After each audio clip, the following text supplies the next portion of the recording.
Kemudian yang kedua sunnah sahabat. Ya, tak kalah tu maulud haywa. Sunnah sahabat. Yang kekun sunnah sahabat buat baik dan penting. Buatnya hana gepuput oleh Nabi, tapi buatnya gepuput oleh sahabat. Ya. Dah contoh sunnah sahabat. Contohnya adalah mengerjakan salat witir secara berjamaah dalam bulan Ramadan. Menyo Rasulullah sembahyang witir baik dalam bulan Ramadan maupun di luar Ramadan gepuput hidraw ke Nabi. Hana tem pernah berjamaah. Tapi sahabat Nabi selama 9 tahun pada masa Khalifah Umar, mereka mengerjakan salat witir secara berjamaah di Masjid Nabawi. 12 tahun masa Khalifah Utsman bin Affan, dari tahun 20 sampai tahun 25 Hijrah, mereka mengerjakan salat witir secara berjamaah dalam Masjid Nabawi. Pada tahun masa Khalifah Ali, sahabat juga mengerjakan salat witir secara berjamaah di dalam bulan Ramadan di Masjid Nabawi. Maka disebutkanlah dalam kitab fikih, sembahyang witir, sembahyang sunat yang hana sunat berjamaah, kecuali dalam bulan Ramadan sunat berjamaah karena ikut sunnah sahabat. Yang kedua, sunnah sahabat yaitu pegat kanduri kematian, termasuk khauri menuju. Nyan Nabi hantam pernah ke pegat khauri nuju. Maka lahirlah aliran yang anti nuju karena Rasulullah hantam pernah ke menuju. Deman le katanya pakan tak menuju karena tak ikut sunnah sahabat. So pegahnya sunnah sahabat yang pegah Taus Al-Yamani dalam kitab Zuhud Ahmad bin Hambal dan dalam kitab Hilyatul Aulia Abu Naim. Ini pegah li Taus, innal mauta yuftanuna fi kuburihim sab'an. Sesungguhnya orang-orang mati ditanyai dalam kubur 7 hari 7 malam. Katanya orang mukmin, hai umi, hai abu, wate kata tamang dalam kubur nyantruk malaikat mungkar nangkir. Ya temannya yang batanya marah buka. Menyo hanja terjawab bub gepo. 7 hura 7 malam getanya ngata tatat. Menyo hanja tergepo, hanja tergepo. Maka itamang uro ke-8 atau itamang malam ke-8 nyan hana getanya le. Putanya ngata tatat atau hura tanja nyan apu babuk tekat. Fakanu yastahibuna ayyutaimu anhum tilkal ayam. Maka adalah sahabat Nabi, mereka menyukai membuat kanduri makanan anhum yang genit pahala kurang mati ke mereka-mereka yang telah meninggal, tilkal ayam selama hari itu, yaitu selama 7 hurau. Maka khauri nujuhnya sunnah sahabat kan sunnah Nabi. Teman salah tidak sahabat yang pernah gewasiat untuk pegak khauri kematian, yaitu Umar bin Khattab. Umar bin Khattab, beliau ditikam dengan pisau dari belakang oleh seorang pembunuh bayaran yang bernama Abu Lu'lu. Rebah Umar dalam sembahyang, gecok oleh sahabat ke puau rumah. Sebelum Umar menghembuskan nafas yang terakhir, gehoi 2 orang. Pertama gehoi Siti Aisyah. Aisyah, bila lun habis rezeki uronyo, tak kubulun dalam kamar kata, bermenjandring dengan kubur Rasulullah, bermenjandring dengan kubur Abu Bakar ayah kata. Maka Aisyah mengizinkan. Maka tahun 20 Hijrah, dalam kamar Aisyah sudah terdapat 3 kubur. Pertama kubur Rasulullah yang gepeih oleh sahabat ule ubarat gaki utimu, dada Rasulullah menghadap utunong karena letak Ka'bah di tunong kota Madinah. Di baruh kubur Rasulullah, nyokan baruh bahasa banda. Di utara kubur Rasulullah adalah kubu Abu Bakar. Di utara kubu Abu Bakar adalah kubu Umar bin Khattab. Hal yang kehoi Suhaib bin Sinan. Suhaib bin Sinannya salah satu sahabat Nabi kaum Ansar. Beliau wafat tahun 38 Hijrah. Pegah Pak Suhaib, Suhaib, bila lun meninggal uronyo, setelah aku dimandikan, dikafankan, engkau yang menjadi imam salat jenazahku, dan engkau buat saf baik kurang daripada leboh saf, sebagaimana perintah Rasulullah. Yang kejut lagi tanya lah kampung, bila na urang meninggal nyan tak pegak saf salat jenazah baik kurang daripada leboh saf, lebih daripada leboh saf lebih good nyan lebih jeut genap jeut ganji, tapi yang lebih afdal ganji karena Nabi ni pegah innallaha witrun yuhibbul witra, Allah itu ganji dan Allah suka kepada yang ganjil. Yang kedua, gekele Umar bak Suhaib bin Sinan anta ja'ala linnas ta'ama, bahwa engkau buatkan kanduri makanan linnas yang kamu berikan kepada mereka-mereka orang-orang yang datang ke rumahku.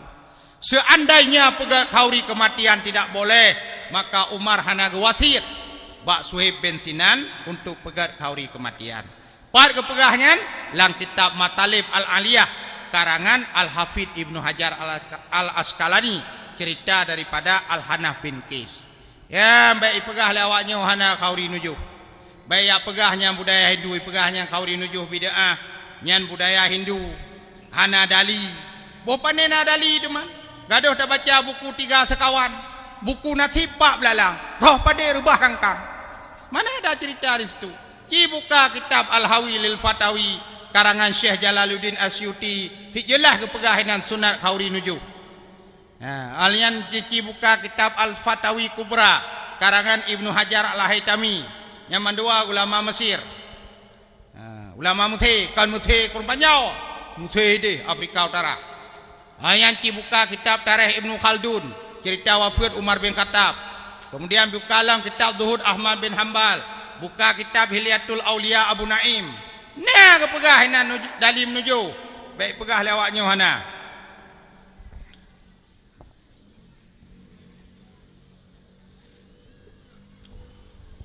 Alian dalam sunnah sahabat buat bak kubu mendoa kurmati. So pegahnya sunnah sahabat Imam Sya'bi, seorang ulama tabi'in, lang kitab Jami' Al-Khalal.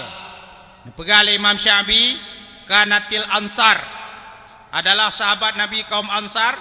Iza mata lahumul maitu, bila ada yang meninggal di kalangan mereka, ihtilafu ila kuburihim, mereka datang silih berganti ke kuburan. Yaqra'una indahul Quran, mereka membaca Quran di sisi kubur. Maka baca Quran di sisi kubur, walaupun buatnya hana kepubul di Nabi, tapi buatnya na kepubul di sahabat. Maka le tanya ba uronyo dayak buat ba kubur ta mendoa kurung mati, nyan adalah ikut sunnah sahabat. Ya, nyan yang ledong pegah hantro doa urudip kurung mati. Yang pun nak sama dia hek nemanteng hantro doa urudip kurung mati. Mam yona urang yang pegah hantro doa urudip kurung mati. Ada yang tadali hantro. Puam kaleung tanah. Mam yai balik dayang badayang, temam yorok dra netro doa urudip kurung mati. Miatro ken hadis man tak jawab baik nak ke hadis balu ilong kan urang ahli hadis long urang ahli hadas panena hadis ba urang ahli hadas panena lha ba urang cep padi teman tro doa urudep rumate menurut long tro pakam menan karena ilong kamu puluh-puluh ton ko ya sama dia ba urang mati ku ya mendoa ba urang mati ku kalan doanya hantam pernah jiula wateuh ku pertanda doanya tro. Menyalih tak doa baru mati jiula doa wateuh tu. Payah dah puas sapa-sapa empang sapa, nya nam doa li. Berarti doa hana teruk itulah. Hadirin yang terhormat. Ya urang-urang ke hana payah tak ke hadis tadi. Putak cilet li apa ge tu ba mentang. Ngan dalil-dalil akai mentang. Hadirin sidang jamaah yang dirahmati Allah. Kemudian sabot tu sunnah hasanah fil Islam. Yang kekun sunnah hasanah fil Islam, yaitu ada perbuatan baik dan penting. Le Rasulullah hantam ngepubut, le sahabat juga hana ngepubut buatnya, tapi buatnya ngepubut le ulama tabi'in, buatnya ngepubut le ulama tabi'at tabi'in. Maka buatnya ngekun sunnah hasanah fil Islam, tradisi yang baik dalam Islam. Dah teman buat yang hana ngepubut le Nabi, hana ngepubut le sahabat, tapi buatnya ngepubul oleh ulama tabi'in dan buatnya ngikut oleh Nabi. Lah hadis riwayat Tirmizi ni pegah oleh Ibnu Umar, Rasulullah bersabda, usikum bi ashabi ni Nabi, aku berwasiat kepada kalian, ikutlah semua sahabatku, summal ladzina yalunahum, kemudian kamu ikut mereka yang mengiringi mereka, yaitu ulama tabi'in. Summal ladzina yalunahum, kemudian kamu ikut lagi mereka yang sesudah mereka, yaitu ulama tabi'in. Ulama yang hidup di abad kedua hijrah yang ngekun tabi'in. Ulama yang hidup di abad ketiga hijrah yang ngekun tabi'in. Ulama yang hidup abad keempat hijrah yang ngekun itba' tabi'in. Itanya jina perte urang tabi'in. Abad ke-15. Dah dengan contoh. Contohnya adalah berzikir dan berdoa dalam celah-celah salat tarawih. Diceritakan dalam kitab Syarah Ihya Ulumuddin oleh Imam Zubadi.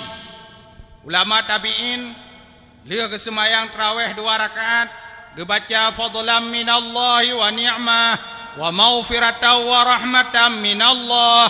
Dan ala rakaat keput tarawih dia baca subhanal malikil ma'bud, subhanal malikil mawjud sampai seterusnya. Nyan contoh buat ulama tabi'in dilanjutkan oleh ulama tabi'in sampai teruk bak tayang jino.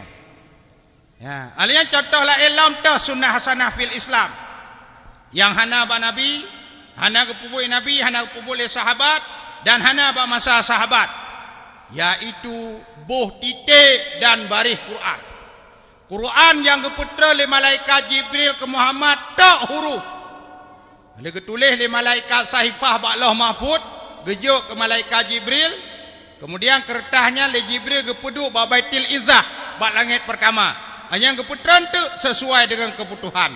Keputran huruf yang kamu tulis ba kertas, kepeduh ba Nabi Muhammad. Nabi menjawab, "Ma ana biqari, aku tidak bisa membaca." Gebaca oleh Jibril. Huruf tak keputran.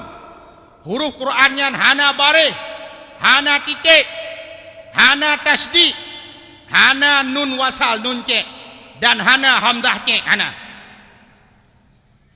So si yang boh barih Quran, yaitu orang yang pertama kali boh barih Quran, nyo barih watih dhammah, nyo barih patah, nyo barih kasrah, yaitu Abu Aswad Ad-Duali. Yan ulama tabi'in, beliau murid daripada Ali bin Abi Talib. Pokoknya ke orang yang pertama kali boh titik Quran sehingga tatuh beda, pat beda bangenta, pat beda sin ngan sin, kata tuh beda dengan naga boh titik. Nyan bid'ah paling raya kan. Tapi ulama hana keun yang bid'ah. Ulama Ahlussunnah hana keun yang bid'ah dalalah. Puji keun yang sunnah hasanah fil Islam, tradisi yang baik dalam Islam. Maka mulai masa Abu Aswad Wali sampai uronyo penulisan Al-Quran diberikan baris dan juga diberikan titik. Rupanya walte Quran kalena baris kalena titik, nasid urang yang golom tu'ah baca. Maka gebudahlah ulama berikutnya, yaitu Imam Khalil bin Ahmad Al-Farahidi, menggebuh tu tasdik lang Quran, gebuh hamzah ubud, gebuh nun cek nun wasal. Nyan juga sunnah hasanah fil Islam. Ya hana kepubui nabi yan. Ya hana kepubui le sahabat. Memang tak pegah bid'ah menang Quran yang na bak jarau katanya juga bid'ah. Menang kakak payah ya buat Quran lagi masa Nabi hana bari hana titik. Ho tajak teman tengku jak ke dia museum Turki. Ya Allah kitab Mushaf Utsmani yang hana bari hana titik. Atau jak ke dia bak museum Samarkand di negara Samarkand. Yang juga na kitab Al-Quran Mushaf Utsmani je buka ya. Hana bari hana titik. Hana tasdi, hana nun wasal, hana tu baca. Nyambut ulama. Kerja baca-baca kali bid'ah, baca-baca kali bid'ah. Padahal Quran yang nak baca rotanya nyan bid'ah cik. Kemudian bak masa Rasulullah hang bitulih hadis, ngiu apa bak sahabat. Kemudian masa sahabat juga sahabat hana ketulih hadis. Kemudian dia meninggal sahabat kepikir le ulama. Nyo hadis Rasulullah hana tulis, maka hadis Rasulullah akan gada. Maka bedahlah sidra ulama yang sangat alim, namanya Imam Duhri, gure Imam Malik, ketulis tu hadis Rasulullah. Karena penulisan hadis itu termasuk sunnah hasanah fil Islam, tradisi yang baik dalam Islam. Maka mulai dari zaman Imam Zuhri sampai sekarang ada penulisan hadis, tradisi tulis hadis. Oleh Imam Zuhri gelanjutkan oleh Imam Malik tulis hadis. Oleh Imam Malik gelanjutkan oleh Imam Syafi'i, yang gelanjutkan oleh murid Imam Syafi'i Imam Ahmad bin Hanbal, yang gelanjutkan oleh murid Ahmad bin Hanbal Imam Bukhari, yang gelanjutkan penulisan hadis oleh murid Imam Bukhari yaitu Imam Muslim, Imam Abu Dawud, Imam Tirmizi, Imam Nasai dan seterusnya. Kemudian Ba'water lihat terjadi perang Siffin antara Ali dengan Muawiyah. Lahirlah kaum Khawarij, lahirnya kaum aliran Murji'ah, lahirnya aliran Syiah. Maka watenya karena yang palsu hadis, diciptakan hadis-hadis palsu. Termasuk hadis palsu yang sangat populer yang diciptakan oleh orang Syiah adalah la tusawwiduni fi salatikum. Baik kata yakun sayyidina kelung dalam sembahyang. Atapat beda Syiah dengan Ahlu Sunnah. Menya orang Syiah nyan awak fanatik Sayyidina Ali. Awak petinggi Sayyidina Ali, perendah Rasulullah. Ijukun malaikat Jibril silap. Sebenarnya kejujuk wahyu ke Ali. Jibril hendak ke depan rumah Sayyidina Ali. Rogi apiyuh pak gua Hira. Aku kejuk je ke Muhammad. Sebenarnya yang hak je ke Rasul si Ali. Yang nyana Syiah yang berpendapat lagi kan. Maka awaknya fanatik Sayyidina Ali. Maka dia awak Syiahnya benaan pegat peringatan Maulid Nabi metakun Sayyidina Muhammad bengeh. Menyatakan Sayyidina Ali yang kemang boh hidung yu betima. Menyatakan Sayyidina Muhammad yang jumuh-jumuh tincu lagi sundau keung-keung hai matiku. Sampai pegat hadis maudhu, hadis palsu, la tusawwiduni fi salatikum. Baik kata yakun Sayyidina kelung dalam sembahyang. Nyan hadisnya kalau diteliti oleh para ulama ahli hadis sampai uronyo sanad dan perawihan mutawa. Pandai mutawa teman, buat awak Syiah. Ya, kemudian karena kalau hadis-hadis palsu, na orang yang pelaih hadis sahih, maka gebedahlah sirah ulama untuk geserkai hadis. Nah itu rila orang nyo hadis hasan, nyo hadis dhaif, nyo hadis sahih, nyo hadis maudhu'. Maka gepegatlah kitab Mustalah Hadis. So yang karang yaitu Imam Roma Hurmuzi. Ya, nya ulama tabi'in jian. Nyan itamang sunnah hasanah fil Islam, tradisi yang baik dalam Islam. Dari zaman Roma Hurmuzi sampai uronyo ratusan bahkan ribuan kitab-kitab ulum hadis dikarang oleh ulama. Kemudian na urang kalena barih Quran, kalena titik lang Quran, kalena tasydid lang Quran, kalena hamzah wasal, kalena hamzah nun wasal, hamzahnya nasid urang yang golom betul baca Quran hana gepedang bak panjang, maka gebedahlah sidra ulama dari tabi'in namanya Abu Abid bin Ahmad, Abu Abid Al-Qasim bin Salam. Goknya lah orang yang pertama kali tulis kitab tajwid, ilmu tajwid. Nyan ilmu tajwid hana getulis oleh Rasulullah, dan ilmu tajwid hana getulis oleh sahabat Nabi. Tapi Nabi baca Quran tajwid, sahabat baca Quran tajwid, walaupun bahawa tenyan golomna kitab tajwid. Maka kitab tajwid yang pertama kali tulis adalah Abu Abid Al-Qasim bin Salam. Ya, maka kepegahnya dalam kitabnya nun mati atau tanwin terbagi kepada 4 hukum: na iklab, na ikfa, na idhar, na idgham terbagi 2, na idgham ma'agunah, na idgham bila gunah. Nabi nak pegahnya, nak pegah nun mati, na ikfa, iklab, na idgham bila gunah, na idgham ma'agunah. Nak pegah kaya Nabi cimita hadis apa hana barangnya nyan buat ulama cit yang tu baik hampatih ulama munya tayang hudib tapo tamu Nabi je hana perlek ulama. Hadirin yang terhormat, maka pegat peringatan Maulid Nabi termasuk dalam sunnah hasanah fil Islam, yaitu tradisi yang baik dalam Islam. Dan pegat peringatan Maulid Nabi hana sabar lagi peringatan Natal. Karena orang yang anti pegat peringatan Maulid mengatakan pegat peringatan Maulid sama dengan pegat peringatan Natal oleh orang Nasrani. Itu tidak sama. Horat han sama, maka hansah putaban. Awak Kristen dipegat peringatan Natal dengan niat awaknya untuk memperingati lahirnya anak Tuhan.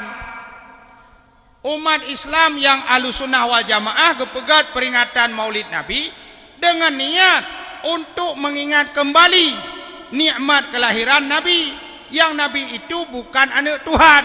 Nabi Muhammad itu adalah Habibullah, genasih Tuhan. Ya, nyarat niat ilahan tabar. Maka menyohan tabar niatlah yang membedakan mandum, maka hanya tak putaban pegat peringatan Maulid dengan pegat peringatan Natal karena dibedakan oleh niat atau kasat. Yang kerja hanya tak putaban. Baik tengok atas nama buat kata taban dengan bu orang kafe, kata pegat tak ikut bu orang kafe, pada nak taban. Contohlah elok malam 25 Desember awak Kristen jitot lilin untuk merayakan Natal. Nyan jitot lilin malam 25 Desember dengan niat awaknya merayakan Natal. Itanya malam 25 Desember len listrik. Tata cililin malamnya. Niat depu untuk nak pengeh rumah. Nyan nak kenikot orang kafe. Ini nak dia niat nak pengeh rumah tu. Kan niat merayakan Natal. Maka niatlah yang membedakan antara perbuatan orang kafir dengan perbuatan orang Islam. Makanya setiap perbuatan yang tak kalah sekilas sama dengan perbuatan orang kafir, jangan gegabah, jangan cepat sekali memvonis itu perbuatan meniru orang kafir. Hadirin sidang jamaah yang dirahmati Allah. Siapakah orang yang pertama kali membuat peringatan Maulid secara besar-besaran, secara nasional dan internasional? Pencipta Maulid pertama secara kenegaraan, yaitu Sultan Salahuddin bin Najmuddin Al-Ayyubi. Kepegat peringatan Maulid pertama di kota Kairo, negara Mesir, benua Afrika Utara, ba'da 560 Hijrah, abad ke-6.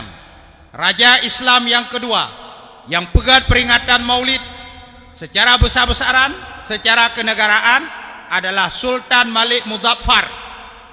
Pada kepegat peringatan Maulid di kota Irbil, Provinsi Mosul, negara Irak, Asia Barat, ba'da 600 Hijrah. Donar tuhputnya ke awal abad ke-7.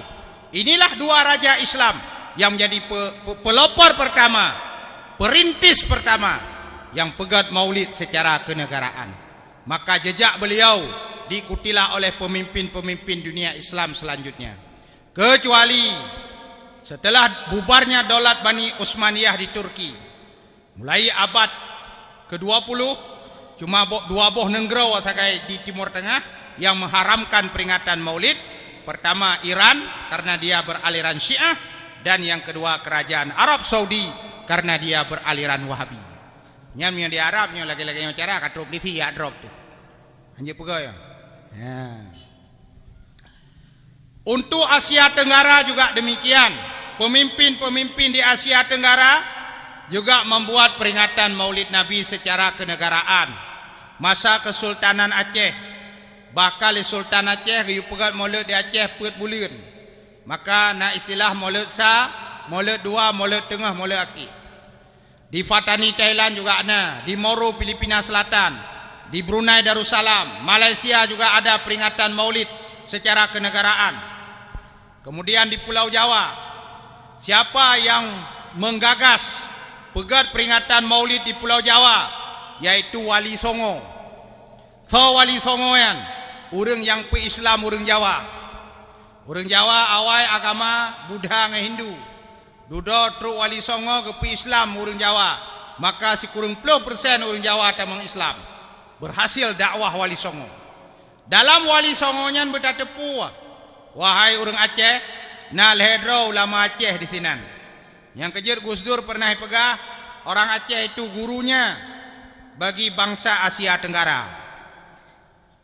Lehedro ulama Aceh yang pe-Islam orang Jawa. termasuk dalam deretan Wali Songo. Pertama Syarif Hidayatullah, goknya urung Pantal Labu, watetro Gede Ujawa, igoknya dikenal dengan Patahila. Urung Portugis ibuhnan goknya Petelhem, goknya lah yang ba Islam u Sunda Kelapa, bat Aceh ke Sunda u,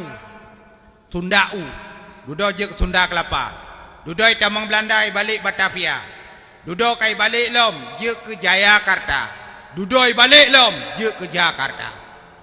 Nyan goknyan yang ba Islam kenan. Ubanten juga Syarif Hidayatullah atau Patahillah. Dudo goknyan wate meninggal dikebumikan di sebuah gunung, di atas gunungnya timoh bak kaya jatuh, makai kun goknyan leurung Jawa Sunan Gunung Jati. Nyan ulama dari Pantal Lebu. Yang kedua Maulana Malik Ibrahim, urang yang ba Islam Jawa Timur, goknya dikenal dengan Sunan Gersi. Yang kelima yaitu Sunan Giri, nan asli Ainul Yakin, le urang Jawa ke Raden Paku, Raden Labang. Yah goknya Maulana Isa urang Gedung. Maulana Isa gemekawin ngane Raja Jawa, ngane Raja Belambangan, lahiane agam kebohnan Ainul Yakin, le urang Jawa ke Raden Paku, wate kamale mikun Sunan Giri. Ya, maka Wali Songo ke yang mengangkat Raden Fatah sebagai Raja Jawa pertama. Raden Fatah berdiri kerajaan Demak di Pulau Jawa. Yang ke bawah tayan pegat mulut cukup kuyak di Pulau Jawa. Sampai hanale kerajaan Islam di Jawa berdiri negara Indonesia. Indonesia merdeka 17 Agustus 1945. Don si kurang belah 26 Presiden Soekarno membuat Departemen Agama. Menteri Agama yang pertama kali diangkat adalah Kiai Wahid Hasyim, ayah Gus Dur. Kiai Wahid Hasyim mengusulkan kepada Presiden Soekarno agar di Indonesia tanggal 12 Rabiul Awal dijadikan sebagai tanggal merah, hari libur nasional. Presiden, Wakil Presiden dan lembaga tinggi negara juga membuat peringatan Maulid Nabi secara kenegaraan. Kita mengikuti jejak Salahuddin dan jejak Sultan Malik Muzaffar. Soekarno setuju, Dr. Muhammad Hatta juga setuju, Wakil Presiden.